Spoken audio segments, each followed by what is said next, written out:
자, 오늘은 5월 5일 어린이날이에요. 그런가 하면 한국교회는 매년 5월의 첫째 주일을 어린이 주일로 지키고 있습니다. 어린이 주일이라고 하니까 좀 표현이 적절치 못한 것 아니냐, 주일은 주님의 날인데 어린이 주일이라니, 뭐 이렇게 생각하시는 분도 없지 않아 있으실지 모르겠어요. 여러분, 거기엔 이유가 있으니, 첫째로는 하나님께서 자녀들을 선물로 주셨으니, 기업으로 주셨으니 너무 감사하다, 그와 같은 마음을 가지고 감사하며 예배하는 날이에요. 그런가 하면 하나님께서 주셨으니 얼마나 귀합니까? 하나님 기뻐하시는 모습으로 잘 양육하겠습니다, 이렇게 하나님 앞에 약속을 하고, 또 스스로 다짐을 하고, 또 서로에게 격려하고 응원하는 날, 그래서 어린이 주일인 것입니다. 그런데 여러분, 오늘날 이 시대에 어린이들이 점점 그 수가 줄고 있어요. 얼마나 급격하게 줄고 있는지 모릅니다. 그러니 어린이들이 아주 귀한 존재가 되었습니다. 만일에 여러분들이 농어촌에 계시다면 여러분, 어린아이들의 웃음소리 들을 수가 없어요. 어린아이들의 울음소리도 들을 수가 없어요. 그러니 이 어린아이들이 얼마나 귀한 시대가 되었는지. 여러분, 농어촌에서부터 초등학교들이 문을 닫아가고 있습니다. 여러분, 그와 같은 모습은 결국 중학교도 닫아가는 모습으로 나타나게 될 것이에요. 여러분, 이처럼 급격한 인구 감소, 여러분, 어린이들이 줄어드는 이유, 그 근본 요인이 무엇이냐? 그것은 어떠한 전쟁도 아니고, 또한 질병도 전염병도 사고도 아니에요. 그것은 출산 감소 때문에 그렇게 어린이들이 줄어들고 있습니다. 작년 2023년 대한민국 주민등록 인구는 통계청에 발표해 보니 5,133만 명이었습니다. 그런데 그 숫자는 전년 대비 11만 명이 감소된 거예요. 그런데 보니까 그전 4년 동안 매년 이 정도의 감소율이 나타나면서 계속해서 줄어가고 있습니다. 4년간 얼마나 줄었는가 보니까 50만 3,694명이 줄었어요. 엄청난 숫자입니다. 여러분, 금년에 초등학교 입학한 학생 숫자가 작년보다 4만 8,400명이나 줄었어요. 그래서 금년에 몇 명이 입학을 했는가 보니 36만 4,740명이 이제 초등학교 1학년으로 입학을 했습니다. 여러분, 이와 같은 모습들 참 우리에게 암울한 소식인데 아직 감이 없어요. 여러분, 초등학생이나 중학생이나 고등학생들이나 미래에 가장 선호하는 직업이 무엇이냐? 학교 선생님이에요. 그런데 이제는 학교 선생님 많이 필요 없어요. 왜냐면 어린아이들이 줄고 있는데 무슨 선생님이 이렇게 많이 필요하겠습니까? 부부들이 아기를 가지려고 하지를 아니에요. 그러니까 어린이는 더욱더 귀해질 것입니다. 그래서 길거리에서 어린아이들 이렇게 삼삼오오 짝을 져서 오는 모습을 보면 보기만 해도 너무나 좋아요. 그렇잖아요? 길거리에서나 공원에서나 아이들 모습 보면, 특별히 아파트에서 엘리베이터 안에 아이들이 탁 들어오는 순간 분위기가 확 바뀌어요. 그 아이들을 보는 순간 너무나 좋아해서, 너무나 예뻐서 그냥 마냥 바라만 보고 있어요. 네, 얼마나 좋은지 귀한지. 여러분, 오늘날 이 시대가 그와 같은 모습이 되고 말았습니다. 여러분, 통계를 보니까 이 10대 미만의 어린이들이 333만 명이라고 그래요.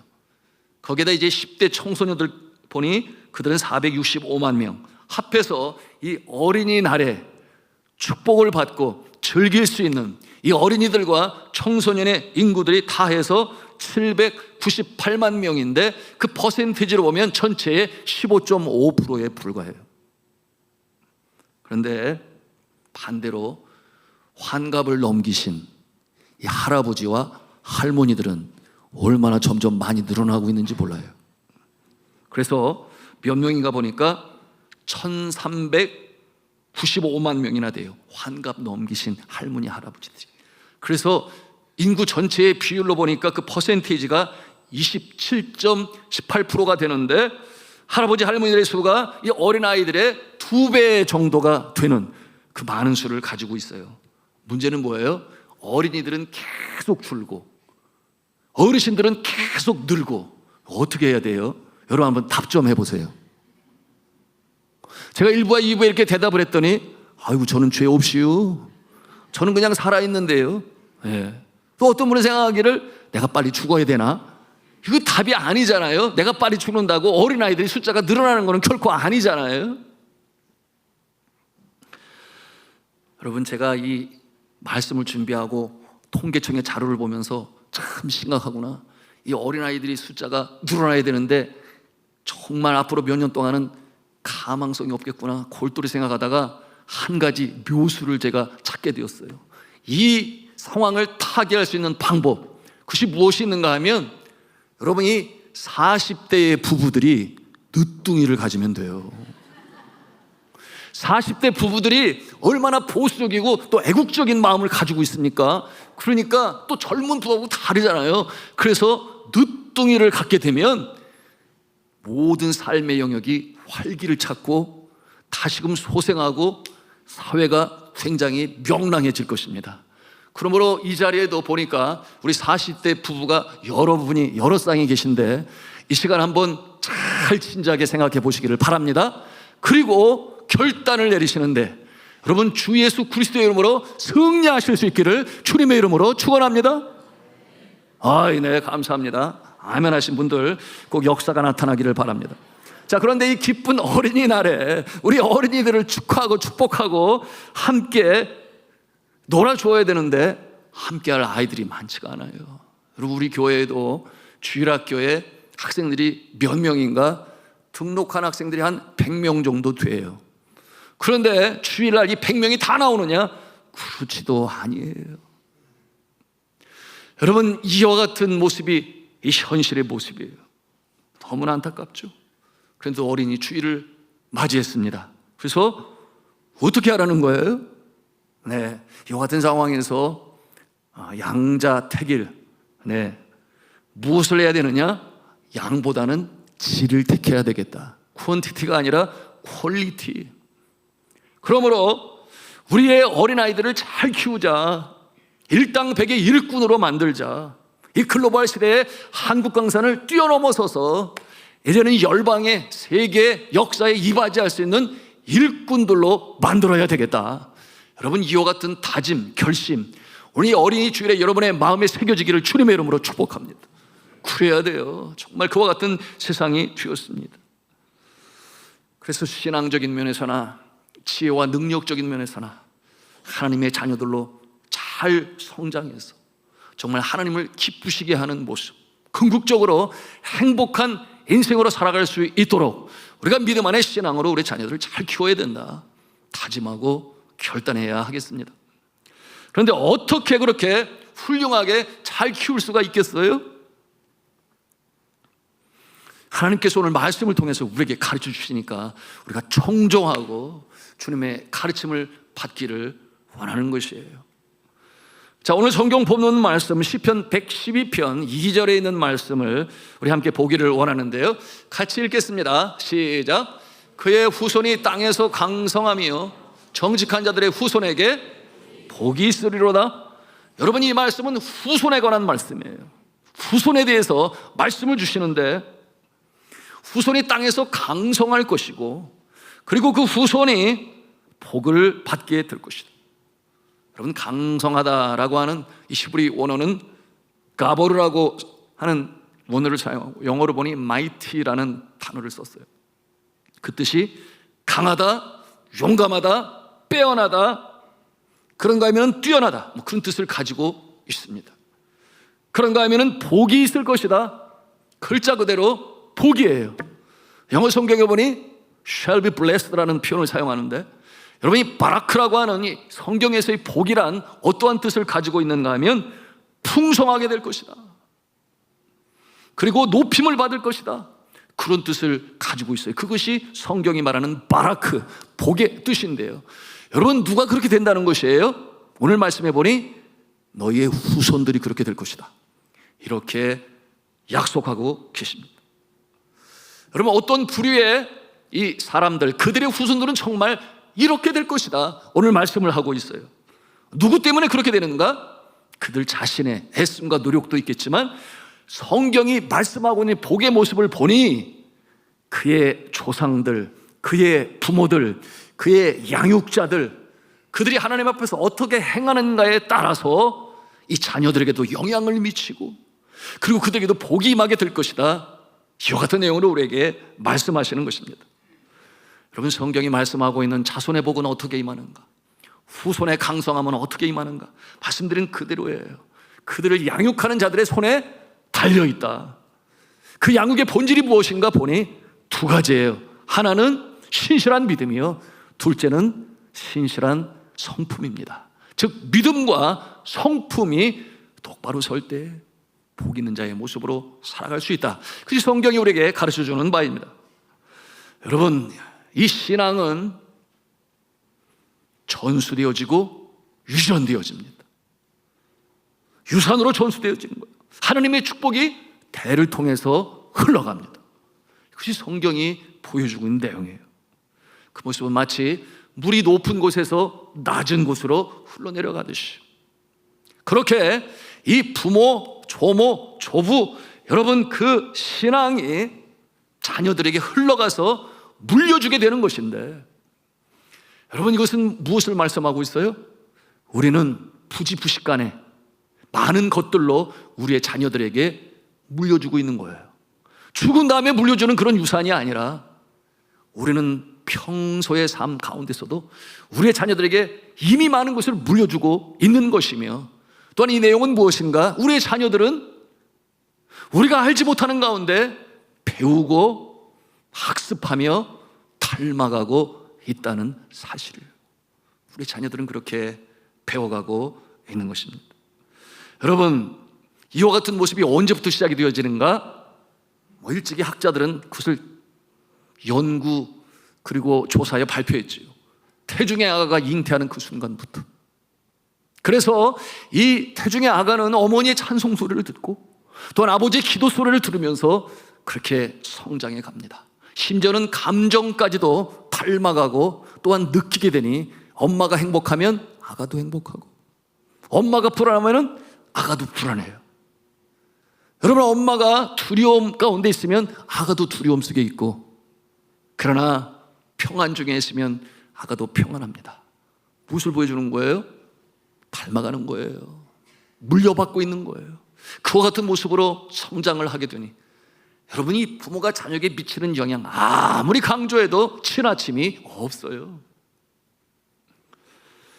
여러분, 이처럼 부모를 닮아갈 때 좋은 면만 닮아가면 얼마나 좋겠습니까? 그런데 좋지 않은 면까지도 닮아가고 있다는 이 불편한 진실을 우리는 어떻게 받아들여야 하겠습니까? 조나단 에드워드라고 하는 미국이 자랑하는 인물이 있어요.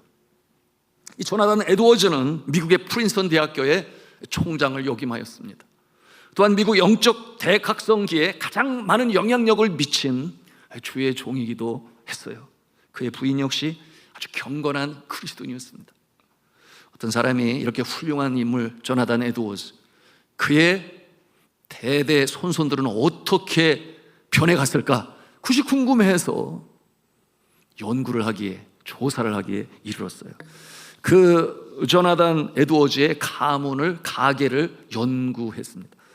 그의 직계 후손은 그때까지 몇 명이었는가? 873명이었는데요 그 가운데 대학 총장을 지낸 사람이 무려 12명이 나왔고, 교수 65명, 의사 60명, 성직자 100명, 군인 75명, 저술가 85명, 변호사 100명, 판사 30명, 공무원 80명, 하원 의원이 3명, 상원 의원이 2명, 미국의 부통령이 1명, 그리고 260명의 평범한 신앙인으로 지냈다고 하는 것을 알게 되었습니다.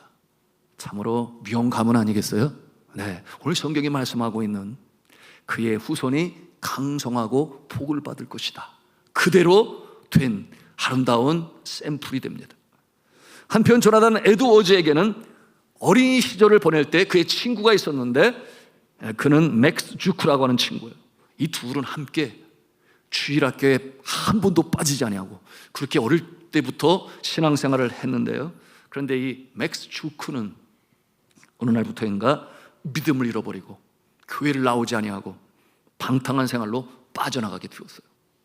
그리고 급기야는 신앙이 없는 여자와 결혼을 해서 자녀들을 두게 되었습니다.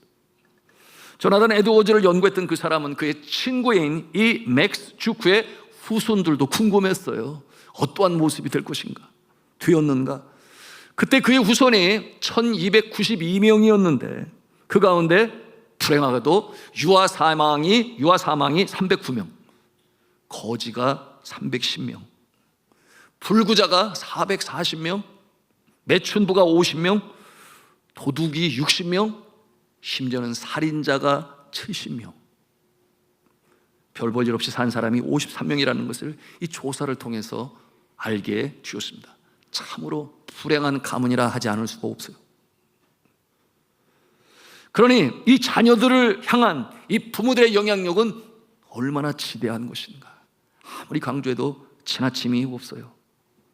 여러분, 이 성경의 가르침대로 교육학자들이 이구동성으로 주장하는 내용이 있는데 그것이 무엇이냐 하면 인생의 방향은 마음속에 그려진 그림에 따라서 달라진다고 그랬어요. 그런데 그 그림, 특별히 이 밑그림, 이 파운데이션, 기초를 만드는 이 밑그림이 어디서 그려지는가? 가정에서 그려진다고 그랬습니다. 부모로부터 그 그림이 그려진다고 했어요. 가능성의 그림 말이죠. 여러분, 그러므로 이 자녀들의 성장에 있어서 부모의 삶만큼 더 큰 양육 교재는 더 이상은 없다, 이렇게 말씀했어요. 가장 큰 자녀들 양육의 큰 교재는, 양육 교재가 뭐냐? 부모라는 거예요.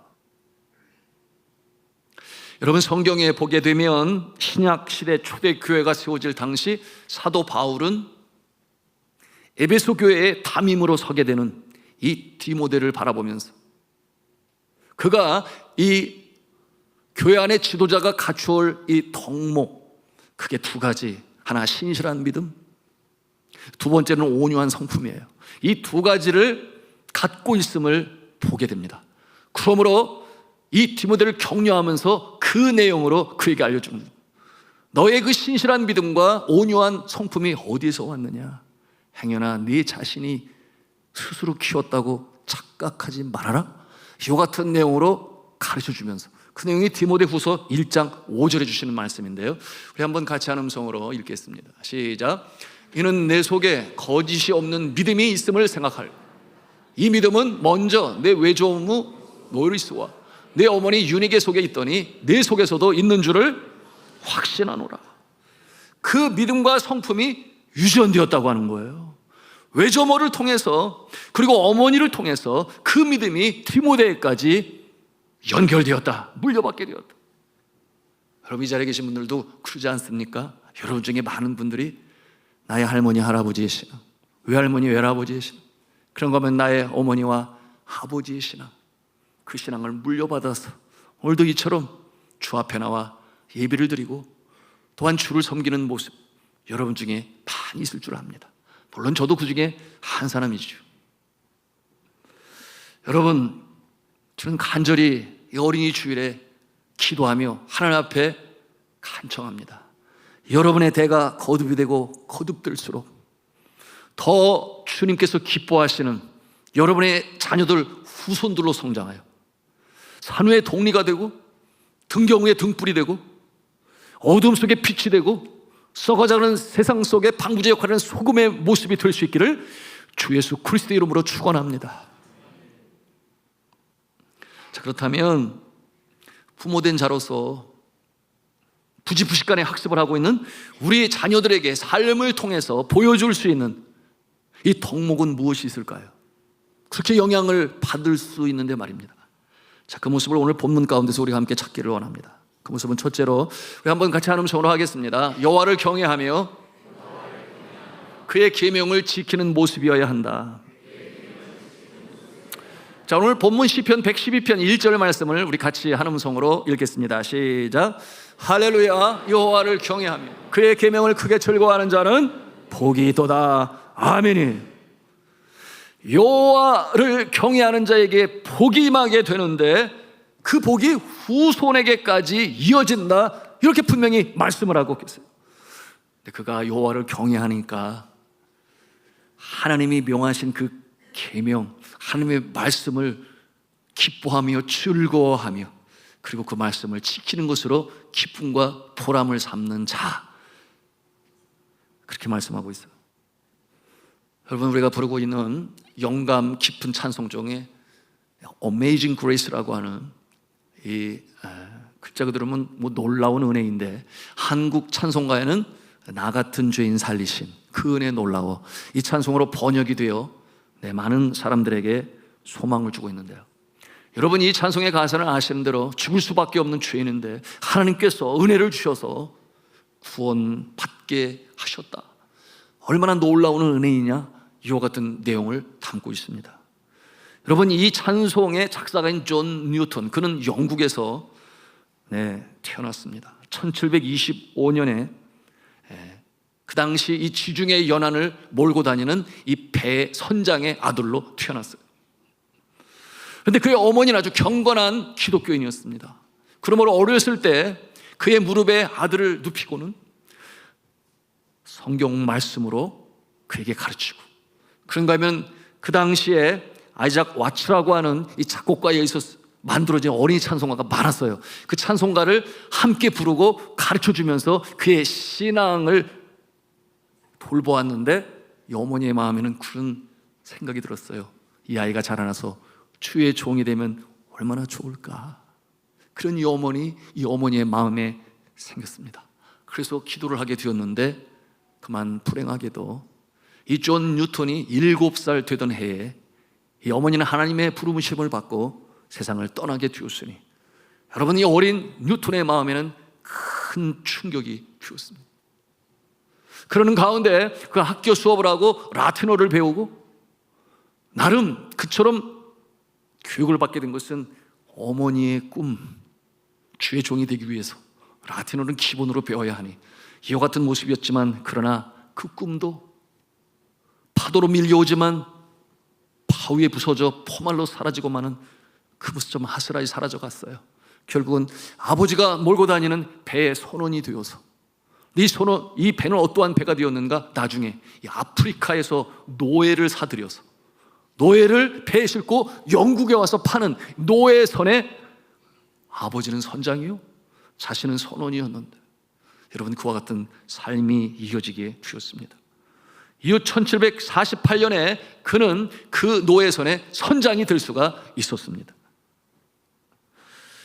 여러분, 이 노예선 선장으로 아프리카에서 이 노예들을 싣고 이 아틀랜틱 해를 지나서 런던으로 돌아오던 중에 큰 폭풍우를 만나게 됩니다. 얼마나 큰 폭풍인지 10하루 동안 그 폭풍이 그치지 아니하였어요. 대단했어요. 낮에 해가 보이지 않고 밤에는 달과 별이 보이지 않는 그 어려운 상황 가운데서 그 배에서 물을 퍼내며 사투를 벌이는 가운데 온 몸과 마음이 다 지치게 돼요. 몸도 지탱할 수 없는 상황 가운데서 그 배의 기둥을 잡고 서게 되었는데, 그 순간 그의 마음에 하나님의 은총이었겠죠. 어렸을 때 어머니께서 부르던 찬송과 그리고 어머님이 암송하여 들려줬던 성경 말씀이 마음에 떠오르게 되었으니, 그것이 잠언 1장의 내용이었다 그랬어요.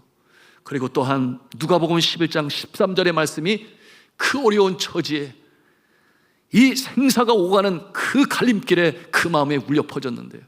여러분, 누가복음 11장 13절 말씀 우리 같이 읽도록 합니다. 시작.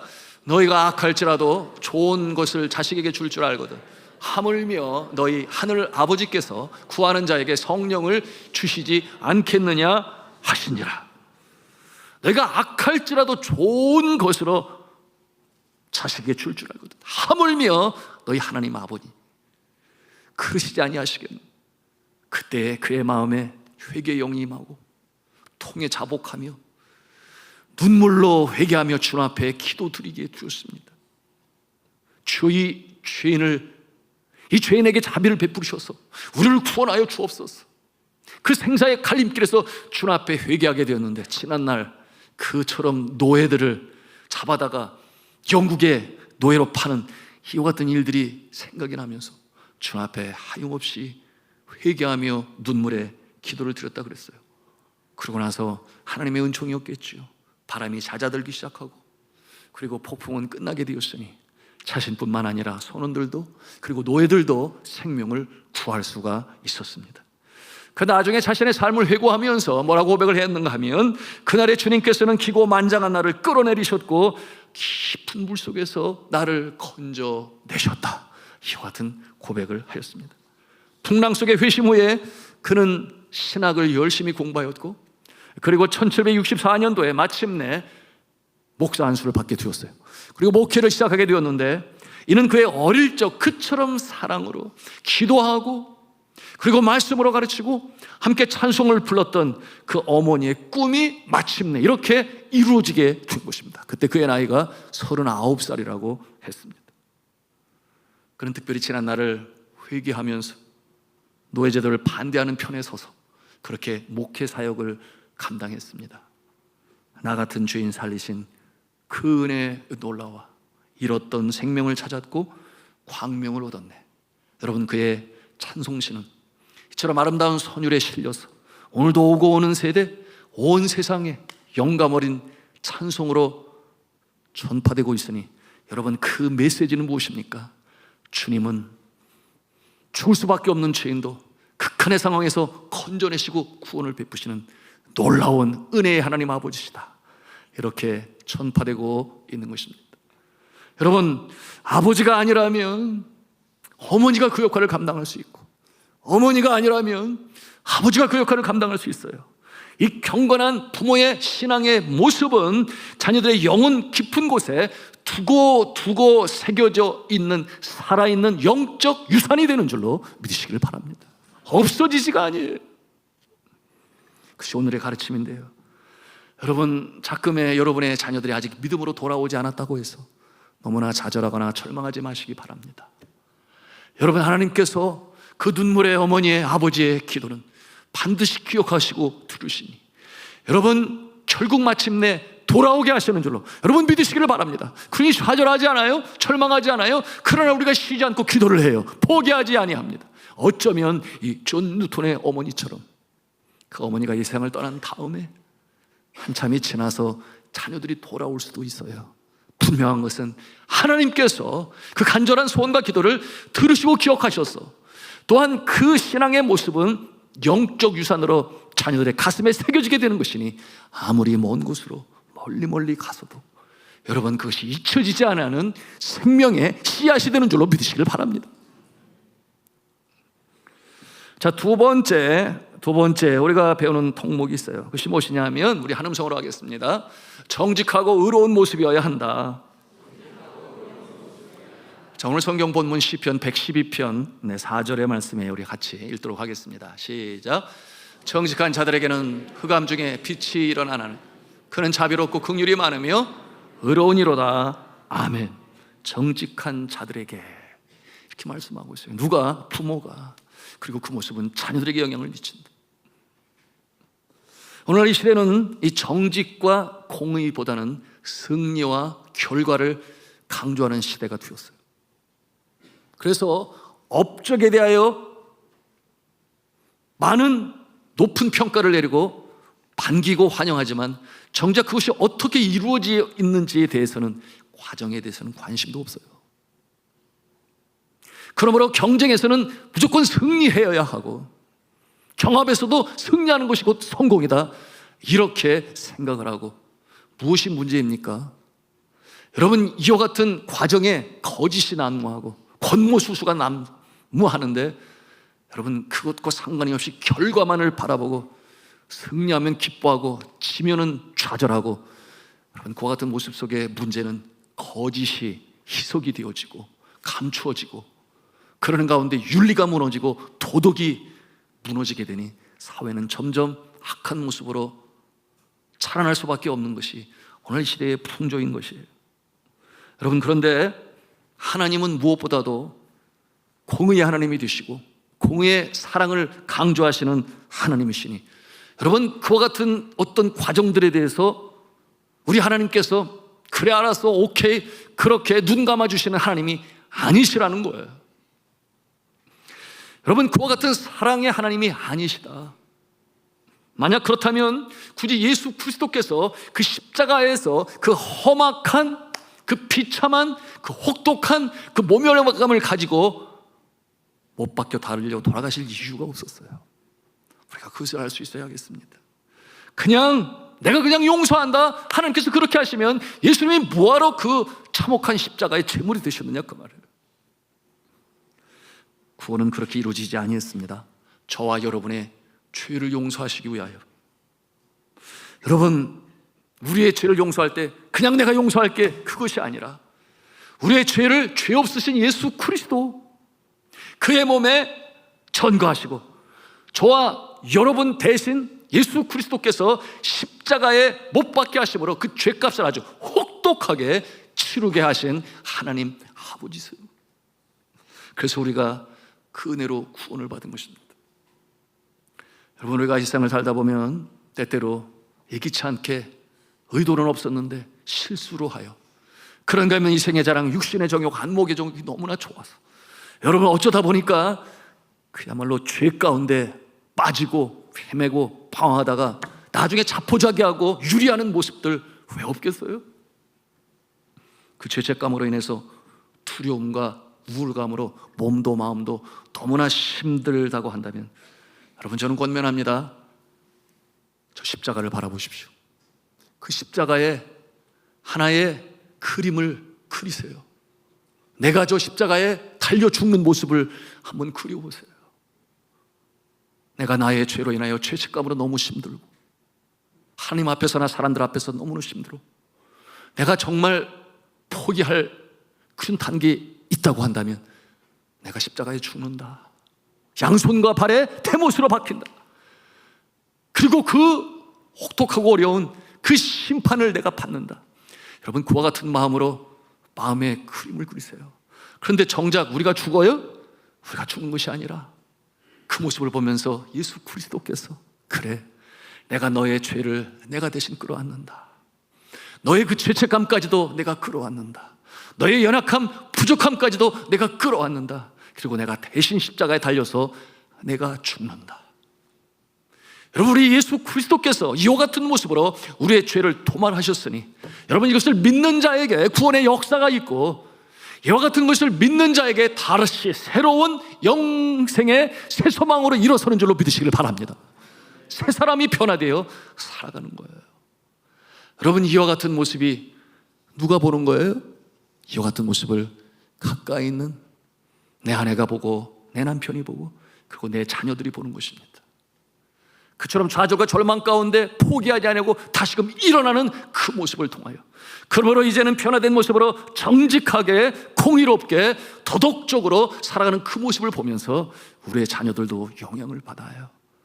그래서 우리 자녀들의 앞날, 우리는 다 할 수 없지만 때때로 넘어지고 지치고, 그러므로 원치 않는 일을 행하게 될 때 자포자기하고 나는 틀렸어, 그렇게 떠나가는 모습이 아니라, 그래, 예수님이 소망이 되시지, 주님 앞에 나가 회개하고 주님의 격려와 위로를 받고 다시금 일어서는 이 모습, 그러므로 정직으로 행하는 모습, 바로 저와 여러분의 모습이요, 또한 자녀들의 모습일 수 있기를 저는 주 예수 그리스도의 이름으로 축원합니다. 마지막 세 번째로 후손에게 복이 되기 위하여 부모로서 갖춰야 할 덕목이 있는데요, 우리 같이 한번 한 음성으로 하겠습니다. 자비롭고 긍휼이 많은 모습이어야 한다. 자, 오늘 성경 본문 말씀 9절의 말씀인데요, 우리 같이 읽도록 하겠습니다. 시작. 그가 재물을 흩어 빈궁한 자들에게 주었으니 그의 의가 영구히 있고 그의 뿔이 영광 중에 들리리로다. 아멘. 그가 재물을 흩어 빈궁한 자를 도왔다고 그랬어요. 4절에 그 모습은 자비롭고 긍휼이 많아서 주님의 칭찬까지 받아요. 누가? 그 강성하고 복 있는 자의 부모들이 그렇다는 것이죠. 양육자들이 그렇다는 거예요. 그리고 5절에 보니까 뭐라고 또 말씀을 하세요? 그와 같이 행하는 자에게는 상급이 있을 것이다. 이렇게 복을 주신다 약속하시는데, 우리 5절 말씀 같이 읽도록 하겠습니다. 시작. 은혜를 베풀며 구워주는 자는 잘 되나니 그 일을 정의로 행하리로다. 아멘. 은혜를 베풀며 구워주는 자는 잘 된다, 이런 복을 주시는데, 잘 된다가 뭐예요? 형통함의 역사로 하는 일마다 잘 되는 복을 주신다, 이렇게 약속하십니다. 여러분, 인류 역사에 이 발자취를 남긴 사람들, 그들은 남들과 다른 모습이 있음을 이 교육학자들에 의해서 발견이 되었는데요, 그들은 더 큰 마음의 그릇을 가지고 있는 모습임을 알게 되었습니다. 그런데 이 넓은 그릇의 마음은 어디에서 형성이 되는가? 가정에서 형성이 된다 하는 것도 또한 알게 되었어요. 그것이 인문학을 통해서, 조사를 통해서 밝혀진 내용이에요. 여러분, 오늘날 세상의 풍조는 어떠합니까? 이 넓은 그릇을 강조하나요? 그렇지 아니에요. 오늘날 세상의 풍조는 이겨야 한다 하는 것을 강조해요. 무조건 이겨야 된다. 경쟁에서 이겨야만 성공을 하고, 경합에서 이겨야만 성공을 한다, 이와 같은 내용으로 가르칩니다. 그리고 유치원에서도 가르쳐요. 유치원 다니는 아이들한테 엄마가, 아빠가 가르쳐요. 너 이제 유치원에 가면 누가 너 이렇게 한 대 때리지? 그러면 너는 몇 대 때리라고 가르쳐요? 이 자리에는 아무도 안 이기신 것 같아서 참 감사해요. 너 유치원에 가서 누가 너를 이렇게 때리면 너는 2대를 때려야 돼. 그래 네가 이기는 거야. 알았어? 이렇게 가르치는 모습이 있어요. 세상은 이겨야 함을 강조하지, 지는 것에 대해서 가르치지를 않습니다. 어떻게 지는 것이 복되게 지는 것인지, 어떻게 지는 것이 지혜롭게 지는 것인지, 어떻게 지는 것이 함께 살아나는 지혜의 모습인지, 여러분, 어떻게 지는 것이 그 모습을 통하여 자신의 마음에 평정을 잃지 아니하고 평안함 속에서도 지는 것인지, 그에 대해서는 강조하지 아니에요. 가르치지를 아니에요. 세상 교육은 가르치지를 않습니다. 그러니까 자녀들을 늘 응원하지 않아요? 너는 최고야, 너 정말 잘했어. 그런데 너는 더 잘할 수 있어. 그러니까 더 노력해야 돼. 계속해서 올라가라고 이겨야만 된다고 강조를 해요. 자존감을 얼마나 높입니까? 뭐 영어로는 그렇잖아요. wonderful, awesome, great, 이와 같은 말로 그들의 자존감을 높여서, 그들이 자라날 때 어떤 마음을 가지고 자라나요? 자기들이 최고인 줄 알아요. 내가 최고인 줄 알아. 물론 부모 앞에서는 최고지만, 그러나 객관적으로 보는 눈이 가리워져서 내가 최고인 줄 알고 크는데, 그런데 언제 이제 알게 돼요? 중학교에 들어가고 사춘기가 되어서 아침에 빨리 학교에 가야 되는데 목욕탕에서 나오지를 않네. 왜 그렇겠어요? 얼굴을 쳐다보고 있느냐고. 네? 그러면서 그때 비로소 비교하면서 자아 발견의 시기가 되고, 객관적으로 자신을 보게 되고, 비교해 보게 되니까 내가 다른 아이들보다 키가 작네. 내 얼굴이 다른 애들 비해서 좀 민주주의형으로 생겼네. 내가 똑똑한 줄 알았는데 공부를 해보니까 안 되네. 라든지, 내가 체력도 약하고 운동도 제대로 못하네. 여러분, 그와 같은 순간부터 자존감이 무너지기 시작합니다. 그 상황 가운데서 갈 바를 알지 못합니다. 그런데 부모가 평소에 이 치는 법을 가르쳤어야 되는데, 이 양보의 미덕을 가르쳤어야 되는데, 함께 더불어 사는 세상이 어떠한 모습인지를 가르쳤어야 되는데, 너는 최고야, 더 잘할 수 있어, 더 노력하면 돼, 이것만으로 가르쳐 놓았으니 그 마음에, 그 무너지는 마음을 어떻게 감당할 수 있겠느냐, 그 말. 오늘 성경은 뭐라고 말씀을 하고 있습니까? 이렇게 말씀하고 있잖아요. 넓은 마음을 가져라, 자비로워라, 남을 긍휼히 여겨라. 너 한 사람만 생각하지 말고, 그러면 나 혼자 사는 세상이 아니라 더불어 사는 것이 훨씬 더 좋은 것이다. 그래서 여러분, 그와 같은 마음을 가지고 있는 자가 친구를 바라볼 때 뭔가를 열심히 잘해요. 그러면 어떤 생각을 가져요? 야, 넌 너무 짱이야, 정말 잘해. 박수를 치고 응원을 해줘요. 그런가 하면 자신의 모습을 보니까 나는 그 분야는 잘 못하는데 이 분야는 그래도 내가 남들보다 잘하는 면이 있어요. 그것을 볼 때 이거 나도 잘하는 게 있네. 그것에 감사하고 즐거워하고 기뻐하고. 그런가 하면 또 어떤 생각을 가져요? 어떤 친구의 모습을 보니까 나보다도 못한 연약한 모습이 있게 되니 그 모습을 보면서 무슨 생각이 들어요? 내가 좀 도와주면 좋을 것 같아. 그래서 가까이 다가가서 친구가 되어주는데, 여러분 어른들 같으면 이 같은 마음으로 긍휼히 여겨 물질로 이렇게 돕는다든지 구제를 한다든지 아니면 친정한 대화를 통해서 조언을 주겠지만 어린아이들이 무슨 돈이 있겠어요? 그렇지 않아요. 그럼에도 불구하고 함께 어울려주고 놀아주고 숙제할 때 함께 또 봐주든지 아니면 내가 가지고 있는 좋은 것으로 함께 나누든지, 이와 같은 모습은 긍휼히 여기는 마음에서, 구워주는 자의 마음에서, 베푸는 자의 마음에서 비로소 이와 같은 모습이 되는 것이니 주님의 성품을 닮아가는 것입니다. 그런데 이것을 누가 가르쳐주냐 그 말이에요. 오늘 말씀해 보니 그 후손의 양육자들이, 그 후손의 부모들이 평소의 삶을 통하여 이와 같은 모습으로 영향을 미치고 가르쳐준다 하는 것이 오늘의 말씀인 것입니다. 여러분, 이 더불어 사는 자의 행복과 기쁨, 그것이 성경을 통해서 우리에게 주시는 것인데, 여러분 이와 같은 모습으로 살아가셔서 우리의 자녀들도 그와 같은 모습으로 이 사랑 없어 냉랭한 세상을 예수 그리스도의 사랑으로 이겨나가는 그 모습이 있기를 주님의 이름으로 축복합니다. 성경은 말씀을 해요. 그의 후손이 땅에서 강성하며 정직한 자들의 후손에게 복이 있도다. 저는 간절히 축복합니다. 여러분의 자녀들이 이와 같은 후손이 될 수 있기를 주님의 이름으로 축복합니다. 또한 여러분들은 그와 같은 후손의 부모님들이요, 할머니 할아버지요, 또한 양육자들이 되시기를 주 예수 그리스도의 이름으로 축원합니다.